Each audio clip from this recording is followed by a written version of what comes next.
إسرافيل عليه الصلاة والسلام فإذا نفخ في الصور فصعق من في السماوات ومن في الأرض إلا من شاء الله. ഈ ലോകത്തുള്ള എല്ലാ സർവചരാചരങ്ങളും കുല്ലുമൻ അലൈഹാ ഫാൻ വയബ്കാ വജ്ഹു റബ്ബിക ദുൽ ജലാലി വൽ ഇക്റാം. എല്ലാം തകർന്ന് തരിപ്പണമായി പടച്ചറപ്പ് മാത്രം ബാക്കിയായി. പറയാൻ സമയമേറെയില്ല. അവസാനം ഇസ്രാഫീലിനോട് അല്ലാഹു പറയും, ഇസ്രാഫീലേ തുമ്മ നഫിഖ ഫീഹി ഉഖറാ, ഒന്നുകൂടി സൂറന്ന കാഹളത്തിൽ ഊതുക ഇസ്രാഫീൽ. ഇസ്രാഫീൽ അലൈഹിസ്സലാത്തു വസ്സലാം രണ്ടാമത് സൂറന്ന കാഹളത്തിൽ ഊതുമ്പോ ആ സമയത്ത് 4 മലക്കുകൾ എഴുന്നേൽക്കുമെന്ന് ആദരവായ പ്രവാചകൻ നബി മുഹമ്മദ് മുസ്തഫ. എഴുന്നേൽക്കണ്ടേ? ജീവിതത്തിന്റെ തുടക്കം ഇതാണ്. രണ്ടാമത് ഇസ്രാഫീൽ അലൈഹിസ്സലാത്തു വസ്സലാം സൂറന്ന കാഹളത്തിൽ ഊതി കഴിയുമ്പോ 4 മലക്കുകളുടെ മരണത്തോടെ അവസാനിച്ച ജീവിതം തുടങ്ങാൻ പോവുകയാണ്. ആ സമയത്ത് എഴുന്നേറ്റ് 4 മലക്കുകൾ ചോദിക്കും, അല്ലാഹുവേ അല്ലാഹുവേ അല്ലാഹുവേ, പരലോകം തുടങ്ങി. അല്ലാഹുവേ എവിടെയാണ്? അല്ലാഹുവേ ഐനൻ നബിയുൽ മുസ്തഫ, ഹബീബായ നബി എവിടെ? ഹബീബായ നബി എവിടെ? ഈ ലോകം ഒടുങ്ങിയാലും ആദ്യത്തെ അന്വേഷണം എവിടെയെന്നറിയോ? മദീനയുടെ റൗളയുടെ നായകൻ എവിടെ? അല്ലാഹു പറയും, മലായികത്തുകളെ, ഈ തകർന്നു കിടക്കുന്ന ഭാഗത്ത് ഒരു പ്രകാശം വരുന്നത് കണ്ടോ? അവിടെയാണ് ഖബറുൻ നബിയിൽ മുസ്തഫ. അവിടെയാണ് മുസ്തഫായ നബിയുടെ ഖബറുള്ളത്. പരലോകത്തിന്റെ തുടക്കമാണ് ഞാൻ പറയുന്നത്. മരണം ജീവിതത്തിന്റെ തുടക്കമാണ്. അതീ ജീവിതത്തിന്റെ തുടക്കം ഇങ്ങനെയാണ്. ആ ജീവിതത്തിന്റെ തുടക്കമാണ് പറയുക. അല്ലാഹു പറയുമ്പോ 4 മലായികത്തുകൾ പ്രകാശം കാണുന്ന ഭാഗത്തെത്തുമ്പോ അവിടെയാണ് റൗളത്തുൻ നബിയിൽ മുസ്തഫ. അല്ലാഹുവിന്റെ റസൂലിന്റെ റൗളയുടെ ചാരത്ത് അവിടെ ചെല്ലുമ്പോ മീകായിൽ പറയും, മീകായിലേ നിങ്ങൾ വിളിക്കുക. മീകായിൽ പറയും, ഇല്ല ഇല്ല. അസ്രായീലേ നിങ്ങൾ വിളിക്കുക. അവസാനം നിങ്ങളല്ലേ നബിയെ കണ്ടത്? അല്ല അല്ല അസ്രായീലേ. അവസാനം എല്ലാ മലക്കുകളും കൂടി പറയും, ഇല്ല ഇല്ല. ഹബീബായ നബിയെ വിളിക്കാൻ അർഹതയുള്ളതാർക്കാ? ജിബ്രീലേ അവിടേക്കല്ലയോ? 23 വർഷ കാലഘട്ടത്തിന്റെ ഉള്ളിൽ 24,000 പ്രാവശ്യം വന്ന് സന്ദർശിച്ചിട്ട് പോയ 23 വർഷത്തെ കാലയളവിന്റെ ഉള്ളിൽ 23,000 പ്രാവശ്യം ലൗഹുൽ മഹ്ഫൂദിൽ നിന്ന് മക്കയിലും മദീനത്തും വന്ന് കടന്നുപോയി.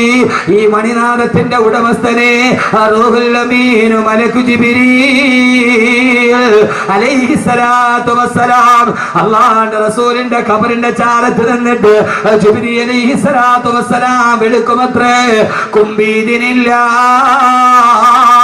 കുംബീദിനില്ല കുംബീദിനില്ല. ഓ സമയത്ത് റൗളയുടെ ചാരത്ത് നിന്നിട്ട് റിസാലത്തിന്റെ വലത്തെ കൈകൾ കൊണ്ട് തലമുടിയിലെ മണ്ണ് ചവിട്ടി തട്ടി മാറ്റിക്കൊണ്ട് അവിടെ നിന്ന് ചാടി എഴുന്നേക്കും. ആരെന്നറിയുമോ? മദീനയുടെ നായകനെ, ആത്മീയതയുടെ പരിമളമേ, ആദർശത്തിന്റെ പ്രോജ്വല താരകമേ, ഫഹ്മീമ വസ്ലി വാഹിദു യദി ഇൻഷാഅല്ലാഹ് മുഹമ്മദുർ റസൂലുള്ളാഹ്. അല്ലാഹുവിന്റെ റസൂല് ചാടി എഴുന്നേൽക്കലായി. ഹബീബായ നബി തങ്ങൾ വരുമ്പോ അല്ലാഹുവിന്റെ റസൂല് തന്നെ ഒരു ദിവസം പറഞ്ഞ, അനസേ, പ്രിയപ്പെട്ട സഹാബി അനസിനോട്, അനസേ റളിയല്ലാഹു തആല അൻഹു, ആദ്യം മഹ്ശറിലേക്ക് എഴുന്നേറ്റത് ഞാനാണ്. ഞാൻ എഴുന്നേറ്റ് നോക്കുമ്പോ എനിക്കറിയില്ല, ഫൈദാ ഹിയ ബിമൂസാ, അതാ അർശിന്റെ താഴെ നിൽക്കുന്നു ബഹുമാനപ്പെട്ട കലീമുല്ലാഹി മൂസ. എനിക്ക് മുമ്പെയാണോ വന്നത്, അതല്ല എനിക്ക് ശേഷമാണോ വന്നതെന്ന് ഈ മൂസ വന്നത് എപ്പോഴെന്ന് എനിക്കറിയില്ല. ഞാൻ എഴുന്നേറ്റ് നോക്കുമ്പോ അതാ അർശിന്റെ ചുവട്ടിലുണ്ട് കലീമുല്ലാഹി മൂസ. മനസ്സിലാക്കണം, മനസ്സിലാക്കണം. ഹബീബായ നബി തങ്ങൾ എഴുന്നേറ്റ് മഹ്ശറയിലേക്ക്. സുഹൃത്തുക്കളെ, വരുന്നുണ്ട് ദിവസം മഹ്ശറ, അകത്തുള്ളതെല്ലാം അന്ന് തള്ളും അക്ബറ. ആ സമയത്താണ് ഖബറിൽ കിടക്കുന്ന നമ്മളെല്ലാം ഖബറിൽ നിന്ന് ചാടി എഴുന്നേൽക്കുക. ആ സമയത്താണ് പുതിയ ജീവിതം തുടങ്ങുക. അള്ളാഹു നല്ല ജീവിതം തുടങ്ങാൻ തൗഫീക്ക് നൽകട്ടെ. ഉറക്കെ വിഷയത്തിന്റെ വൈപുല്യത കൊണ്ട് പെട്ടെന്ന് ഞാൻ പറഞ്ഞു പോവുക. അള്ളാഹു നന്നായിട്ട് കിടന്നെടുത്ത് എഴുന്നേക്കാൻ അള്ളാഹു തൗഫീക്ക് നൽകട്ടെ. മോനെ ഖുർആനാണ്. അപ്പൊ നമ്മളൊക്കെ എവിടെയുണ്ട്? ഖബറിന്റെ ഉള്ളിലുണ്ട്. അവിടെ ശരീരമൊക്കെ ജീർണിച്ച് മാംസം എല്ലാം കൂടെ അരിഞ്ഞ് ആ മണ്ണിൽ അരിഞ്ഞ് കിടക്കും. അപ്പോ കബീർ മൊയ്ലിയാർ ആരാ? ഒരു പിടി മണ്ണ്. അപ്പൊ ഈ കബീർ മൊയ്ലിയാർ ആരാ? കണിയാപുരത്തുകാർ നന്നായിട്ട് പോസ്റ്ററൊക്കെ ഒട്ടിച്ചിട്ടുണ്ട്. ഈ പ്രഭാഷണ കലയിലെ കിരീടം വെക്കാത്ത രാജാവ് എന്നൊക്കെ നിങ്ങൾ വെറുതെ പച്ചക്കള്ള എഴുതി വെച്ചിരിക്കുന്ന ഈ ചുമ്മാ എന്നെ രസിപ്പിക്കാൻ വേണ്ടി പറയണല്ലേ.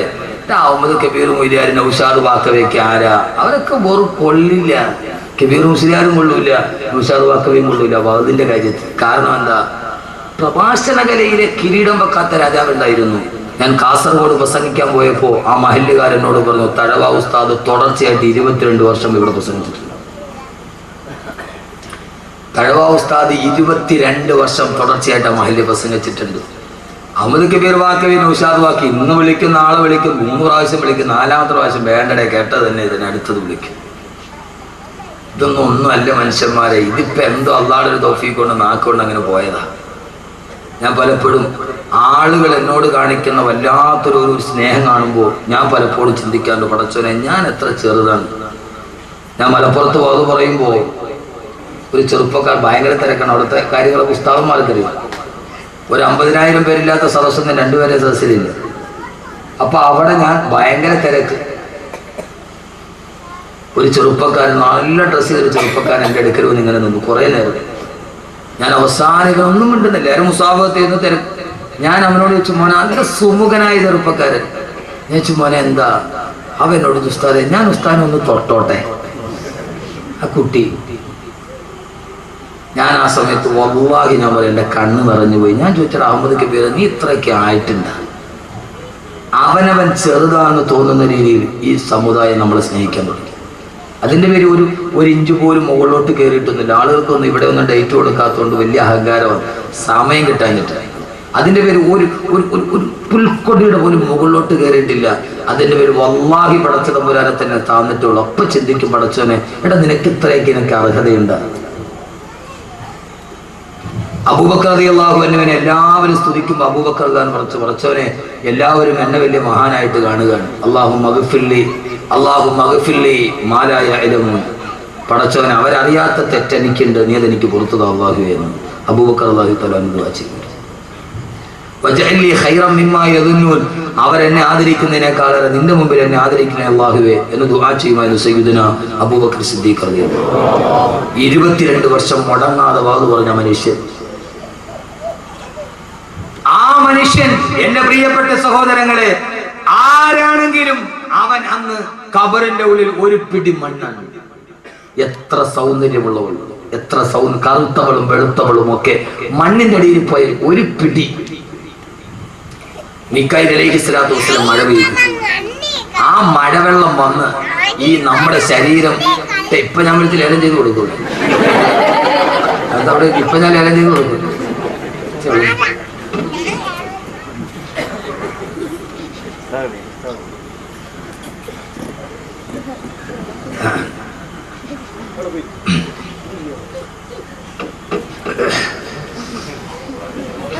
കുട്ടികളെ പറയാൻ പറ്റില്ല. ആ സമയത്ത് ഒരു പിടി മണ്ണായി കിടക്കുന്ന മനുഷ്യന്റെ ഖബറിലേക്ക് മീകായിൽ അലൈഹിസ്സലാത്തു വസ്സലാം ഒരു മഴ പെയ്തു.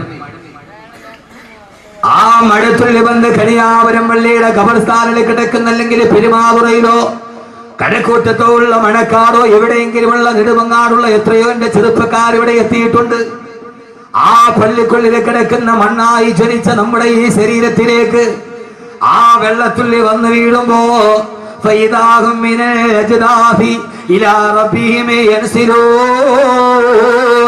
പൊന്നുമോനെ പൊന്നുമോനെ, ആ സമയത്താണ് പടച്ചറപ്പിന്റെ മുമ്പിൽ നമ്മൾ എഴുന്നേറ്റ് നിൽക്കുക.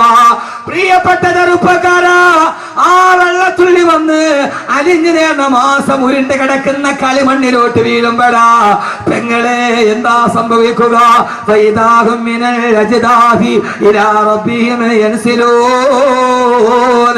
ആകാശത്തിന്റെ തമ്പുരാന്റെ ഭൂമിയുടെ തമ്പുരാന്റെ മുമ്പിലേക്ക് എഴുന്നേൽക്കുകയാണ്. എങ്ങനെയാണ് എഴുന്നേൽക്കുക? അവനവന്റെ ശരീരത്തിലെ മണ്ണുകൾ തട്ടിമാറ്റിക്കൊണ്ട് എങ്ങനെയാണ് അവൻ ജീവിച്ചിരുന്നത്, അതേ രൂപത്തോട് ഭാവത്തോട് അവൻ ഖബറിലേക്ക് എഴുന്നേൽക്കുമെന്ന് വിശുദ്ധ ഖുർആൻ. എങ്ങനെയാ എഴുന്നേൽക്കുന്നത്? എങ്ങനെയാ? സത്യവിശ്വാസികളാണെങ്കിൽ, അല്ലാഹുവിനെ അനുസരിച്ച് ജീവിച്ചവരാണെങ്കിൽ, പടച്ചറപ്പിനെ ഭയന്ന് ജീവിച്ചവരാണെങ്കിൽ അവനവന്റെ കുടിമാടത്തിൽ എഴുന്നേൽക്കുമ്പോൾ അവൻ വിളിച്ചു പറയും അൽഹംദുലില്ലാഹ്, അൽഹംദുലില്ലാഹ്, അൽഹംദുലില്ലാഹ്. അവനവന്റെ ഖബറിൽ എഴുന്നേൽക്കുമ്പോ അവൻ എഴുന്നേൽക്കുന്നത് അൽഹംദുലില്ലാഹ്. ഞാൻ പറഞ്ഞതല്ല. യൗമ യദ്ഉകും ഫതസ്തജീബൂന ബിഹംദിഹി വതദുന്നൂന ഇല്ലബിസ്തും ഇല്ലാ ഖലീലാ. യൗമ യദ്ഉകും വതസ്തജീബൂന ബിഹംദിഹി. അവനവന്റെ ഖബറിൽ എഴുന്നേൽക്കുമ്പോൾ ഹംദ് പറഞ്ഞുകൊണ്ട് അൽഹംദുലില്ലാഹ്, അൽഹംദുലില്ലാഹ്, അൽഹംദുലില്ലാഹ്. പടച്ചവനെ, ഭൂമിയിൽ ഞങ്ങൾ ചെയ്തത് പാടായി പോയില്ലല്ലോ. അല്ലാഹുവേ, ഈ ഭൂമിയിൽ അനുഭവിച്ചത് പാടായില്ലല്ലോ. എന്റെ മുമ്പിലാണ് സ്വർഗം നിൽക്കുന്നത്, എന്റെ മുമ്പിലാണ് ഹുറങ്ങൾ നിൽക്കുന്നത്. മഹിശറയിൽ എഴുന്നേൽക്കുമ്പോ സ്വർഗം കണ്ണുകൊണ്ട് കാണുമ്പോ ഓരോ സത്യവിശ്വാസിയും വിളിച്ചു പറയുന്നത് അൽഹംദുലില്ലാഹ് എന്ന് പറഞ്ഞുകൊണ്ടാണ് മുത്തഖീങ്ങൾ എഴുന്നേൽക്കുന്നതെന്ന് അല്ലാഹുവിന്റെ വിശുദ്ധ ഖുർആൻ. അല്ലാഹു അങ്ങനെ പറഞ്ഞെഴുന്നേൽക്കാൻ തൗഫീഖ് നൽകട്ടെ. അവനവന്റെ ആരാ മോനെ മുത്തഖി? ആരാ വലിയവനാരാ? അഹമ്മദ് കബീർ വലിയവനാകേണ്ടത് എപ്പോഴെന്ന് പറയാം, അപ്പോഴാണ് അവനവന്റെ കുഴിമാടത്തിൽ എഴുന്നേൽക്കുമ്പോ, ആഖിറത്തിലേക്ക് എഴുന്നേൽക്കുമ്പോ അൽഹംദുലില്ലാഹ്, സർവസ്തുതിയും അല്ലാഹുവിന്.